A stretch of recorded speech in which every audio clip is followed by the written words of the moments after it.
Hello students, good morning. I am Yossi Sinha. You are welcome in chemistry classes. Students, today I have the best selected questions for NEET purpose. Okay? तो my dear student, आज मैं आपके लिए लेकर के आया हूँ the best question NEET के लिए. तो इसको आप प्रैक्टिस कीजिएगा तो आपको जरूर बेनिफिट मिलेगा. ठीक है, तो चलिए आज का पहला क्वेश्चन ए है. तो क्वेश्चन रहा, first question, a structure of mixed oxide is cubic close packed CCP. The cubic unit cell of mixed oxide is composed of oxide ions. 1/4 of tetrahedral voids are occupied by divalent metal A, and the octahedral voids are occupied by a monovalent metal B. The formula of the oxide is, oxide का formula क्या होगा?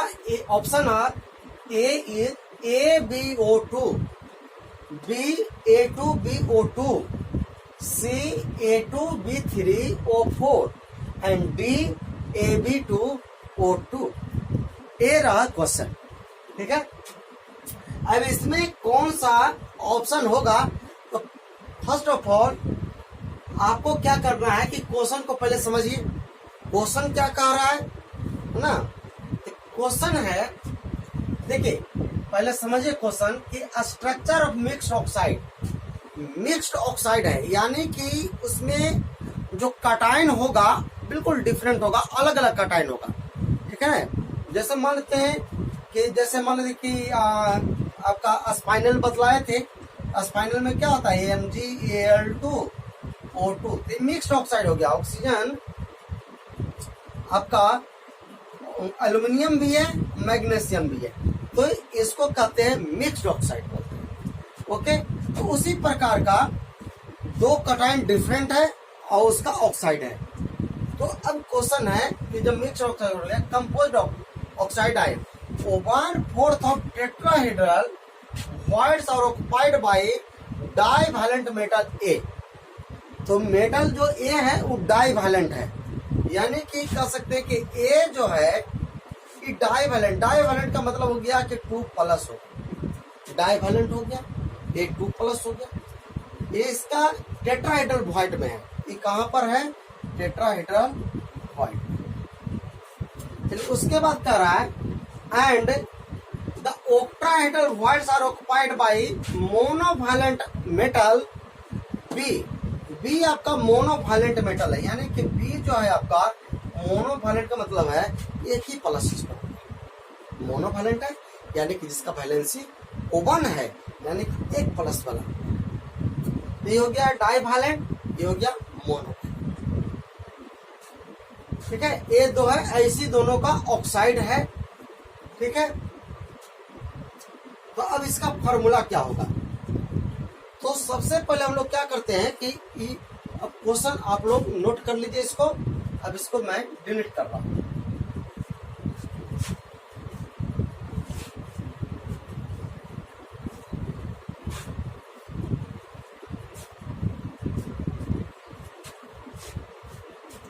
देखिए oxide है 2+ B+, oxide ले लेते हैं 2-, इस तरह से ऑक्साइड है. तो ऑक्साइड कहां पर है? सीसीपी में है. सीसीपी में है, तो सीसीपी में मान लेते हैं कि N पार्टिकल है. N पार्टिकल है तो ऑक्टाहेड्रल कितना हो जाएगा? B+ कहां पर है? ऑक्टाहेड्रल वॉइड में है. तो ऑक्टाहेड्रल वॉइड का मतलब हो गया कि जितना सीसीपी में नंबर ऑफ पार्टिकल्स होते हैं उतना आपका ऑक्टाहेड्रल वॉइड है, यानी कि भी आपका N होगा. है A+ A कहां पर है? टेट्राहेड्रल वॉइड में.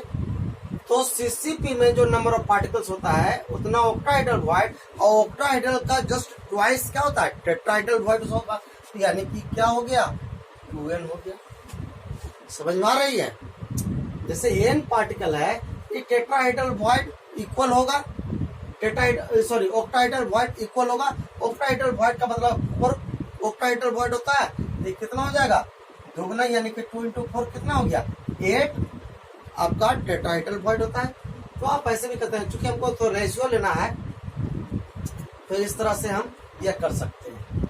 अब अकॉर्डिंग टू क्वेश्चन क्या कह रहा है, अकॉर्डिंग टू क्वेश्चन है, कह रहा है कि टेट्राहेड्रल वॉइड का सिर्फ 1/4 ही ऑक्युपाइड कर रहा है A2+, है ना। टेट्राहेड्रल का 1/4, तो टेट्राहेड्रल का 1/4 का मतलब क्या हो गया कि 2n × 1/4 हो गया, ये हो गया 1/4 हो गया। ये आपका ज्यों का त्यों है, ये आपका ज्यों का त्यों। तो अगर रेशियो ले लें n, इसको कैंसिल कर देते हैं, है ना। अब ये कितना हो गया, 2 × 2 = 4 हो गया, यानी कर सकते हैं कि आपका ये कितना हो गया, 1/2 हो गया। उसके बाद ये कितना हो गया, 1 हो गया, ये कितना हो गया, 1 हो गया। अब इसको सिंपल होल नंबर रेशियो में कन्वर्ट करते हैं, तो कुछ से मल्टीप्लाई कर देते हैं, तो 2 से मल्टीप्लाई कर दिया, इसका भी, है ना, इसको भी मल्टीप्लाई कर दिया 2 से, इसको भी मल्टीप्लाई कर दिया 2 से। ये क्या हो गया, ये हो गया 1, ये हो गया 2, ये हो गया 2। तो अब जो ऑप्शन होगा, यानी कि ए हो जाएगा 1, अब बी कितना हो जाएगा 2, और ओ कितना हो जाएगा 2। देखिए तो ऑप्शन कौन सा हो गया, AB2O2, तो option B is correct answer. समझ में आ रहा है उत्कर्ष? ठीक है, तो ये समझ में आया कि डी कैसे मैंने ऑप्शन हो गया। ठीक है, बिल्कुल आप इसको क्या करना है, इसको कॉन्सेप्ट को समझना है, कॉन्सेप्ट समझिए, और इसी बेस्ट पर आपका क्वेश्चन पूछा जाएगा नीट में। चलिए, तो ये आपको समझ में आ गया। तो अब नेक्स्ट क्वेश्चन, तो सेकंड क्वेश्चन देखिए, काफी इंपॉर्टेंट क्वेश्चन है। The number of carbon atoms per unit cell of diamond unit cell is, यानी कि डायमंड में आप क्या पूछ रहा है, जो डायमंड का जो यूनिट सेल है उसमें the number of carbon atom कितना होगा। तो किससे कार्बन ही एटम होता है डायमंड, तो टोटल कार्बन एटम्स उसमें कितना होगा per unit cell of diamond unit cell is. Option A 6, B 1, C 4, D 8। काफी इंपॉर्टेंट क्वेश्चन है स्टूडेंट। ये आपका जो क्वेश्चन है, ये आपका क्वेश्चन पूछा हुआ है नीट 2013 में पूछा हुआ है उससे। ठीक है, तो देखिए कैसे बनेगा, इसीलिए बोले काफी इंपॉर्टेंट क्वेश्चन है। ठीक है, तो ये जो पूछ रहा है कि total number of carbon atoms कितने होंगे per unit cell of diamond unit cell is. सबसे पहले इसको सोल्व करने के लिए आपको समझना होगा कि जो डायमंड है ये किस तरह का फॉर्म में है, इसका स्ट्रक्चर कैसा होता है, किस तरह के आयोनिक फॉर्म का एग्जाम्पल है डायमंड। तो माय डियर स्टूडेंट, ये जो होता है जिंक सल्फाइड टाइप का होता है, जिंक सल्फाइड टाइप का इसका स्ट्रक्चर होता है। तो जिंक सल्फाइड टाइप का, इसका मतलब क्या हुआ, इसका क्या सिग्निफिकेंस है। तो जिंक सल्फाइड में हम लोग जानते हैं कि जो जिंक सल्फाइड एबी टाइप का स्ट्रक्चर है इसका, एबी टाइप में जिंक सल्फाइड टाइप का। तो जिंक सल्फाइड में हम लोग जानते हैं कि जो सल्फाइड होगा, सल्फाइड आयन, ये आपका सीसीपी में होता है, सीसीपी में। और जो जिंक आयन है ये आपका अल्टरनेट टेट्राहेड्रल वॉइड में होता है ना। जिंक सल्फाइड में देखिए वीडियो उसका बना हुआ है। तो जिंक कहां पर होगा, जिंक आयन ये होगा अल्टरनेट ऑफ टेट्राहेड्रल वॉइड। याद है ना प्रेम, हाँ? ठीक है, ये कहां पर होगा बोलिए, कहां पर होगा, हाफ ऑफ द, बोलिए, tetrahedral void, half of the tetra, मतलब इसको कहते हैं अल्टरनेट, तो half of the tetrahedral void हो गया इसका मतलब। ठीक है, आपको उत्कर्ष टेट्राहेड्रल कस के बोलिए, टेट्राहेड्रल वॉइड्स, बिल्कुल सही है। तो अब देखिए, जब अल्टरनेट है इसका मतलब half of the tetrahedral void होगा। जब half of the tetrahedral void होगा तो पहले इसको इंडिकेट कीजिए, टेट्राहेड्रल वॉइड्स। तो सीसीपी में मान लेते हैं, सीसीपी में आपका जो पार्टिकल होगा इसका मतलब हो गया कि 4 पार्टिकल ही होगा सीसीपी में, और ई हो जाएगा इसका ट्वाइस होगा, तो 2 into 4 हो जाएगा, यानी कि 8 हो गया। तो अब आप क्या कर सकते हैं, देखिए सल्फाइड जब सीसीपी में, देखिए कैसे हुआ 4, सल्फाइड जब सीसीपी में है तो हम लोग जानते हैं कि सीसीपी का मतलब हो गया कि कॉर्नर पर भी होगा, कॉर्नर पर भी होगा, और कहाँ होगा, फेस सेंटर पर होगा, नहीं तो कॉर्नर पर होगा, eight corner plus face centre. तो कॉर्नर के लिए क्या हो गया, 8 into 1/8 होगा। अब फेस सेंटर कितना फेसेस होगा, 6 फेसेस, तो 6 into हाफ होगा, ये कितना हो जाएगा, 3 over 1 4 आ गया। देखिए 4 आ गया, तो सीसीपी में पार्टिकल की संख्या कितना हो जाएगा, 4 हो जाएगा। अब जिंक कहां पर होगा, टेट्राहेड्रल वॉइड्स में होगा, तो टेट्राहेड्रल वॉइड्स कितना हो गया, ये 4 है तो दुगना होगा, लेकिन उसका अल्टरनेट में रहता है, उसका हाफ ही होगा, ये भी कितना हो गया, इसका हाफ कर देंगे तो कितना हो गया, ये भी 4 हो गया। इसका मतलब ही हो गया कि यहाँ पर इस टाइप का है, तो 4 + 4 टोटल कितना हो गया, 8 हो गया। इसका मतलब अब जब कार्बन जो डायमंड में लेंगे, अब आइए डायमंड पर, तो बिल्कुल इसी तरह का होगा, जिंक सल्फाइड टाइप का। तो एक कुछ कार्बन जो होगा आपका टेट्राहेड्रल वॉइड्स में होगा, और कुछ कार्बन जो होगा आपका सीसीपी में होगा। अब सीसीपी में हम जान रहे हैं कि कितना पार्टिकल्स हो गया, 4। अब टेट्राहेड्रल वॉइड्स कितना हो रहा, अल्टरनेट में 4 ही होगा, तो टोटल कितना हो गया, 4 + 4, यानी कि टोटल कितना हो गया आइटम्स कार्बन का, टोटल कार्बन की संख्या हो गया 8 हो गया। ठीक है, तो आपका ऑप्शन कौन सा हो गया, डी। तो चलिए, इस तरह का क्वेश्चन काफी इंपॉर्टेंट क्वेश्चन था। इसमें मेन ये जानना चाहता था क्वेश्चन में कि आप जानते हो कि नहीं कि डायमंड किस टाइप का आयोनिक स्ट्रक्चर है, तो जिंक सल्फाइड टाइप का है, तभी आपका बनेगा, है ना। तो क्वेश्चन सॉल्व कीजिए, क्वेश्चन सॉल्व करने से ही कॉन्सेप्ट क्लियर होगा। ठीक है, चलिए अब नेक्स्ट क्वेश्चन, थर्ड क्वेश्चन रहा ए, बहुत इंपॉर्टेंट ये भी क्वेश्चन है। देखिए, in body centre cubic lattice given below, ये दिया हुआ है, the 3 distances A B, A C and A dash R, इसमें से कौन ऑप्शन सही है। एक है, एक तरफ ए बी के लिए भी है, ए सी के लिए भी है, और ए डैश के लिए है, तो कौन सा ऑप्शन इसमें होगा। तो देखिए, आपका ये जो क्यूबिक सिस्टम है ये आपका इंडिकेट किया हुआ है, ए यहाँ पर पॉइंट बी है, यहाँ पर सी है, ये जी है, ये डी है, ए डैश है, ये ई है। ए डैश कहाँ पर है बोलिए, बॉडी सेंटर में। बॉडी सेंटर इसको मानिएगा कि बॉडी सेंटर में ये आइटम है। ठीक है, अब इस तरह से इंडिकेट किया हुआ है। अब ऑप्शन क्या होगा, डिस्टेंसेस के रेस्पेक्ट में हम बात कर रहे हैं कि ए बी, पहला क्या है ए बी, तो पहले आप क्या कीजिए कि इसको इंडिकेट कर दीजिए ए बी। देखिए कैसे इसको हम सोल्व करेंगे, ए बी, उसके बाद ए सी है, उसके बाद ए डैश है, ए डैश है। अब जरा देखिए, ए बी क्या है, एज है, किनारा है ए बी, तो क्यूब में हम लोग जानते हैं कि सारा जो एज है ए मान लेते हैं, तो सब एजेस कितना होगा, ए ही होगा।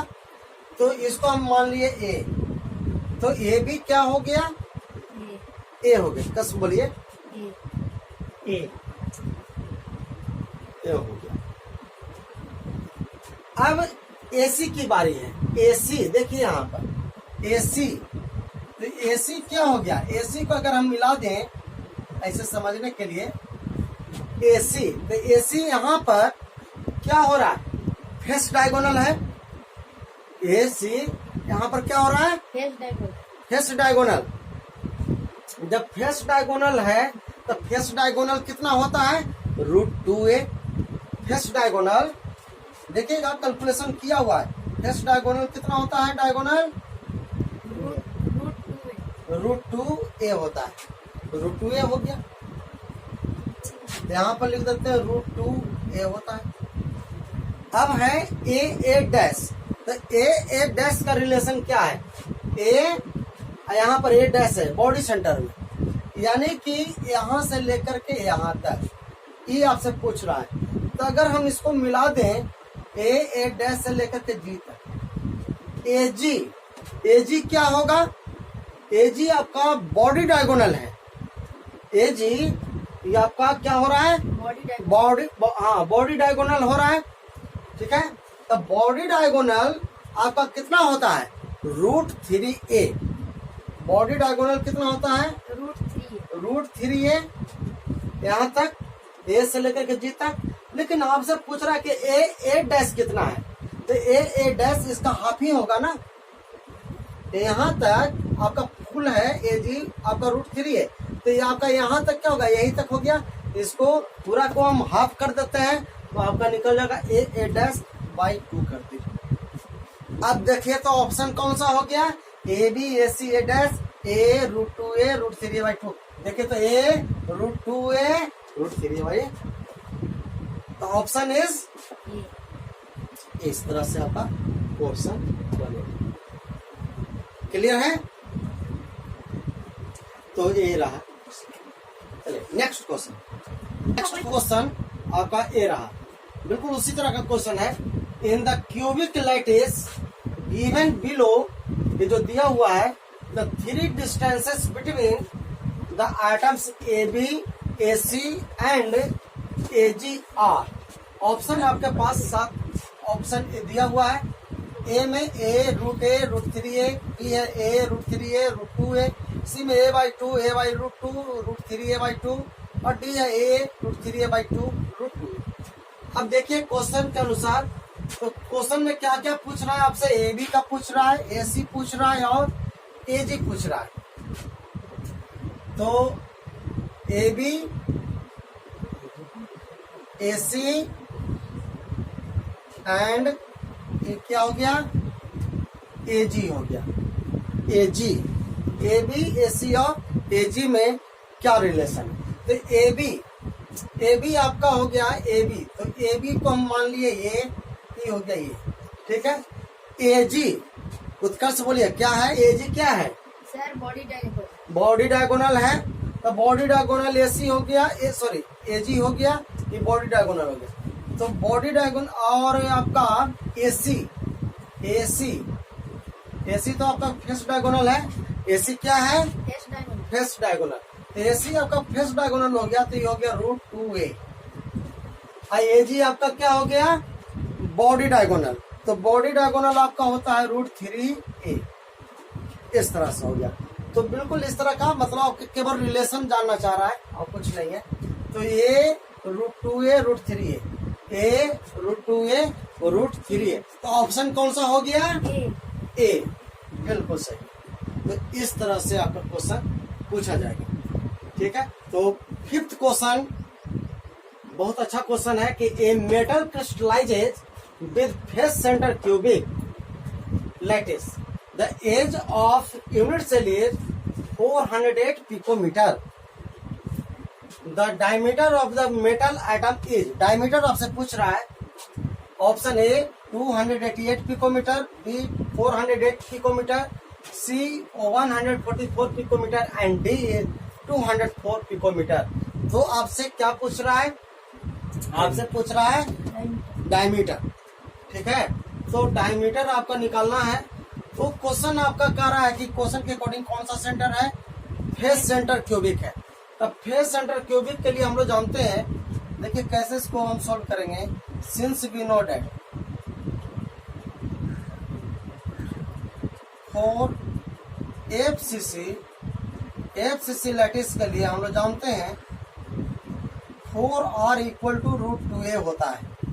4r इक्वल टू √2a, यानी कि r इक्वल टू हो जाएगा √2a/4, √2a/4, यानी कि इसको हम कह सकते हैं।